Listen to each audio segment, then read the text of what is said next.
Next हमारा topic है centre of ring. Centre of ring में पहले आपको मैं कॉन्सेप्ट बता दूं, हर वो एलिमेंट आएगा जो अपने पूरे के पूरे जो रिमेनिंग रिंग के एलिमेंट्स होंगे उनके साथ कम्यूट करता होगा विद रिस्पेक्ट टू मल्टीप्लिकेशन। ये हम किस तरह से समझेंगे कि देखें, अगर मेरे पास एक सेट है, ठीक है, if R is a ring, then the set of elements of which commute with every other element of R form the center of R।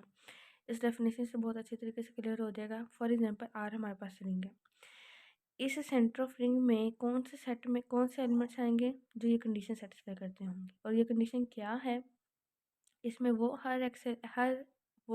X element आएगा जो कि वाई सारे के सारे आर के एलिमेंट्स हैं, यानी वो राइट साइड से मल्टीप्लाई हो या वो लेफ्ट साइड से मल्टीप्लाई हो, लेकिन आंसर वो सेम ही देता हो, यानी कम्यूटेटिव प्रॉपर्टी होल्ड होती हो।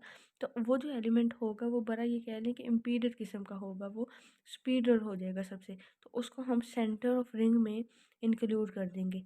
अब यहाँ पे एक एमसीक्यू आता है, क्या centre of ring empty set हो सकता है? नहीं, ये कभी भी एम्प्टी सेट नहीं हो सकता। क्यों? क्योंकि इसमें हमेशा एडिटिव आइडेंटिटी यानी ज़ीरो लाजमी होगा। अब देखें, आप कोई सेट ऐसा है, सेट ऑफ इंटीजर्स ले लें आप, ठीक है, अब सेट ऑफ इंटीजर्स में आप ज़ीरो को जिस मर्जी साइड से मल्टीप्लाई करवा दें आपके पास आंसर ज़ीरो ही आएगा। इट्स मीन कि उस रिंग के सेंटर में हमेशा ज़ीरो तो इंक्लूड करेगा ही करेगा। तो सेंटर ऑफ रिंग को डिनोट करते हैं हम जेड ऑफ आर से। इस रिंग के यहाँ पे आप वो एलिमेंट लिख सकते हैं जो आपका गिवन होगा सेट।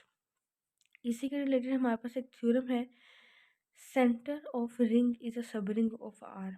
अगेन मैं आपको हर लेक्चर में या हर टॉपिक में पिछली डेफिनेशन रिवाइज करवाया करूँगी ताकि कॉन्सेप्ट की क्लैरिटी हो जाए।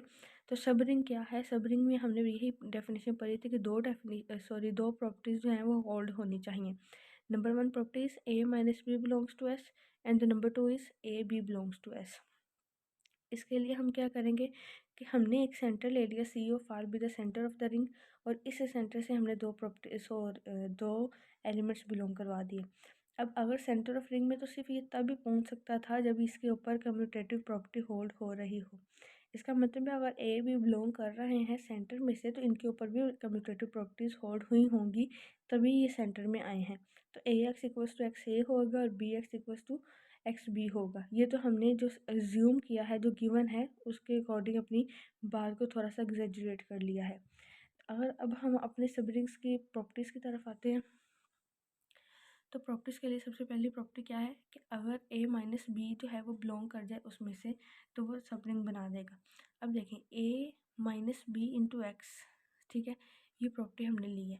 इसको मैं क्या इस तरह से ओपन कर सकती हूँ, A X minus B X, ठीक है। इन दोनों को मैं according to these two equations, A X की जगह पर मैं एक्स ए लिख सकती हूँ, बी एक्स की जगह पर मैं एक्स बी लिख सकती हूँ। तो मैंने सेम वैसे ही लिख दिया।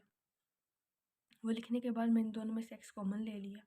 अब देखिए, इसको ए कंसिडर कर लें, A B is equals to B A, commutative property hold हो गई है, ठीक है। सेम वैसे अगर मैं मल्टीप्लिकेशन का करूँ, देखिए बेसिकली ये दो डेफिनेशन है। अगर ये कम्यूटेटिव ना शो होती तो उसका मतलब है ए माइनस बी भी उसमें से बिलोंग नहीं कर रहा, ठीक है। तो हमने ये दोनों चीज़ें तो बिलोंग करवानी थी, तो मैंने इन दोनों टर्म्स को ही ले लिया और दोनों को ही कम्यूटेटिव शो करवा के ये चीज़ साबित कर दी कि ये दोनों भी उसी रिंग में से बिलोंग कर रहे हैं। और अगर ये दोनों भी उसी ये प्रॉपर्टीज़ होल्ड हो रही हैं तो इसका मतलब है कि जो सेंटर है वो क्या बनाएगा, वो एक सब रिंग बनाएगा।